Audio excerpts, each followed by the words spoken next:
Danette Kubonda, and joining me today for a very special Skype interview is Dr. Caxton Opere. He is a board-certified internist, the world's leading expert on the medical complications of divorce, and the author of The Marriage Rosetta. Thank you so much for being here. Thanks, Danette, for inviting me over.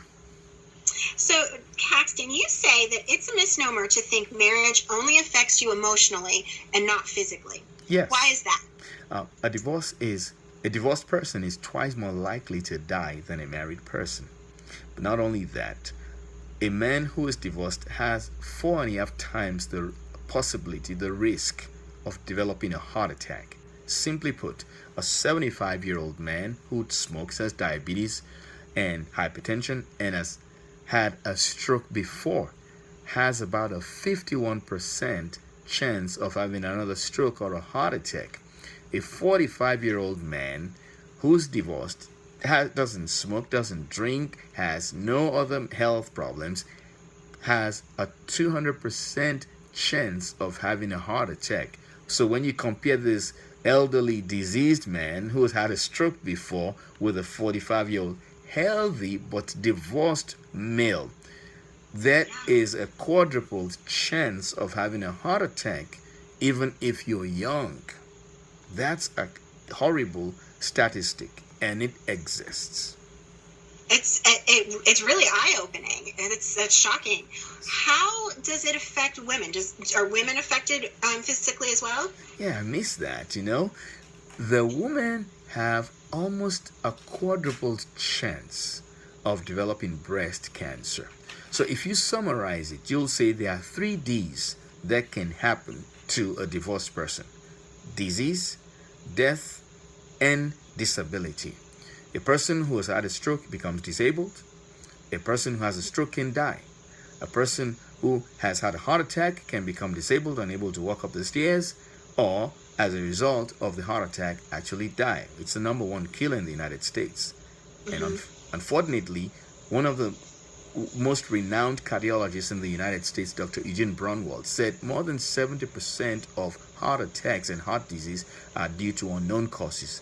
And I dare say divorce is that unknown cause, and bad relationships is that unknown factor that's killing more people in the United States. I think divorce is a silent killer, not a painkiller. Wow, that's shocking. And do you find that these physical ailments also affect the children of divorce? Yes. One study looked at over 160-something thousand women, and looked at those who had a child with one man, the first child with one man, the second child with another man. Now, men can be abusive, be like animals or something. Some men just don't get it. And some women, are in a relationship that maybe they did something wrong, but it's abusive, or maybe the man died for whatever reason. When a woman goes from man 1 with child 1 and has a second child with a second man, that second child has tripled the risk of developing type 1 diabetes, the worst kind of diabetes. Not only that, that child is more likely to be born premature and more likely to die within the first year of life. Again, that's a horrible statistic. And most people who leave a marriage, divorce is the number 1 reason they end a marriage, not widowhood. And they didn't find this in widows, by the way. That's so interesting. What would you say is the first thing you should do? If you find yourself in a failing marriage, what is the first thing you should do?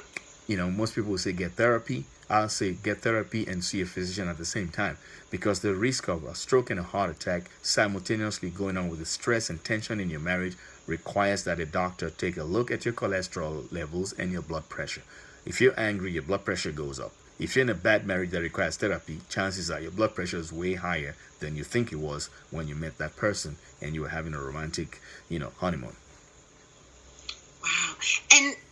And do you feel that there's something we could do to kind of avoid the situation entirely? What if, before we get married, what could we do to protect our health?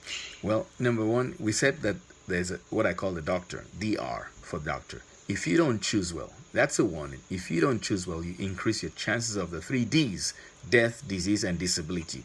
If you're going to do it right, if you're going to have a happy marriage that you don't want to even get out of it, you don't want to develop a toxic relationship, then you do one of 2 things. 1, Make sure you are ready for marriage. Then make sure you choose the right person. That's the second R. And thirdly, relate well to each other. Make sure you're right. You choose the right person. Make sure you're ready and relate well to each other. Thank you. Great advice. Such great advice. Thank you so much, Dr. Caxton. To learn more about Dr. Caxton, his book, The Marriage Rosetta, and any of his other projects, please visit his website at drcaxton.com. Again, that's doctor spelled out, Caxton.com. Thanks again. Thanks, Danette.